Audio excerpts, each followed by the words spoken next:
بسم اللہ الرحمن الرحیم۔ السلام علیکم۔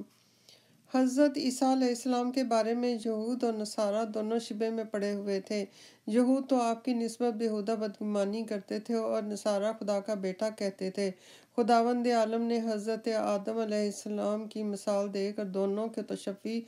کر دی۔ یہود کو اس طرح کہ جب خدا میں یہ قدرت ہے کہ آدم کو بے ماں باپ کے فقط مٹی سے بنا دیا تو عیسیٰ کو صرف ماں سے پیدا کرنا تعجب کی بات نہیں ہے۔ اور نصارہ کو کہا کہ اس طرح اگر عیسیٰ کا بے باپ کے پیدا ہونا خدا یا خدا کا بیٹا ہونے کی دلیل ہے تو آدم علیہ السلام کے تو ماں بھی نہیں تھی اور باپ بھی نہیں،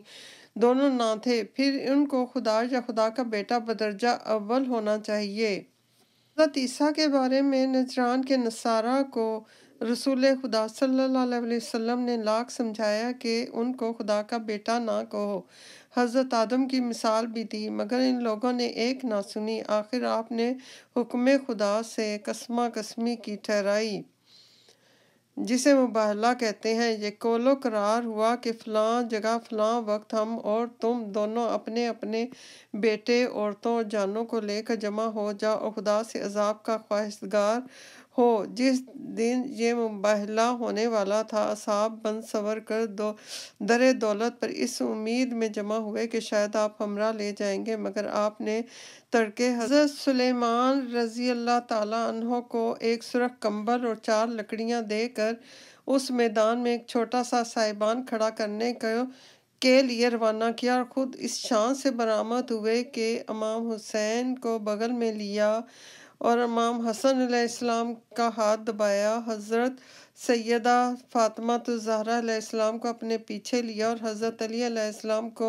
ان کے پیچھے۔ خلاصہ یہ کہ آپ اپنے بیٹوں کی جگہ نواسوں کو اور عورتوں کی جگہ اپنی صاحبزادی جناب فاطمہ الزہرا علیہ السلام کو اور اپنی جان کی جگہ حضرت علی علیہ السلام کو لیا اور دعا کی کہ خداوندہ ہر نبی کی اہل بیت ہوتے ہیں، میری اہل بیت یہ ہیں، ان کو ہر برائی سے دور اور پاک و پاکیزہ رکھ۔ اور غرض جب آپ اس شان سے میدان میں پہنچے تو نصارہ کا سردار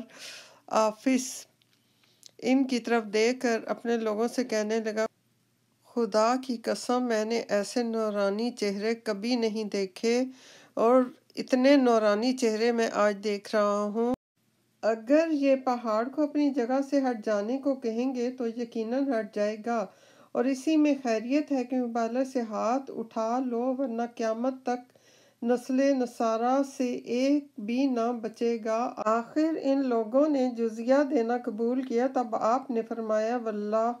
اگر یہ لوگ مباہلہ کرتے تو خدا ان کو بندر اور سور کی صورت میں مسخ کر دیتا اور یہ میدان آگ بن جاتے اور نجران کا ایک متنفس حتیٰ کہ چڑیاں بھی نہ بچتیں۔ یہ حضرت علی علیہ السلام کی اعلیٰ فضیلت ہے کہ نفس رسول خدا کے حکم سے قرار پائے، اور تمام انبیاء سے خیبر یا غزنی کے 12 یہودیوں نے باہم مشورہ کیا کہ تم صبح کو جا کر ظاہر میں مسلمان ہو جاؤ، شام کو جا کر پھر جاؤ، تو شاید اس ہیلے سے مسلمان بھی پھر جائیں گے، کیونکہ وہ سمجھیں گے کہ یہ لوگ منصف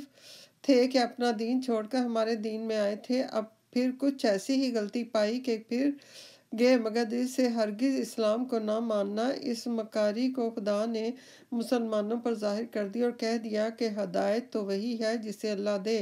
مگر تم کو تو حسد یہ ہے کہ نبوت برابر بنی اسرائیل میں تھی، اب دوسرے فریق میں کیوں گئی؟ تو یہ خدا کا فضل ہے، جسے چاہے دے، اس میں کسی کا کوئی اجارہ نہیں۔ یہودی اکثر مسلمانوں کو کہا کرتے تھے کہ تمہارا رسول اگرچہ ظاہر میں خدا کی پرستش کے دعوے دار ہیں، مگر ان کی اصلی غرض تو یہ ہے کہ لوگوں سے اپنی عبادت کروائیں، ورنہ ہم تو خدا کی عبادت پہلے ہی کیا کرتے ہیں۔ اس شبہ کو خدا تعالیٰ نے اس سلسلے میں ارشاد فرمایا، ارشاد باری تعالیٰ ہوا کہ جس کو خدا نبی بنائے وہ دوسروں کو کفر کی تاریکی سے نکال کر ایمان کی روشنی میں لائے، وہ کیوں کر کفر سکھا سکتا ہے؟ اسی وجہ سے رسول خدا صلی اللہ علیہ وسلم نے فرمایا کہ مجھے میرے مرتبے سے آگے مت بڑھاؤ، اور حضرت علی علیہ السلام فرماتے ہیں کہ دو شخص میرے بارے میں گمراہ اور داخل جہنم ہوئے، ایک وہ جو میری دوستی میں افراط کر کے مجھے میرے مرتبے سے بڑھا دیتا ہے، اور دوسرا وہ جو مجھ سے میرے مرتبے سے گھٹا دیتا ہے۔ اس سے ثابت ہوا کہ جو لوگ آپ کے فضائل کی خواہ تعویلیں کرتے ہیں یا کسی امام کو نبوت یا خدائی کا درجہ دیتے ہیں، وہ خارج الایمان ہیں۔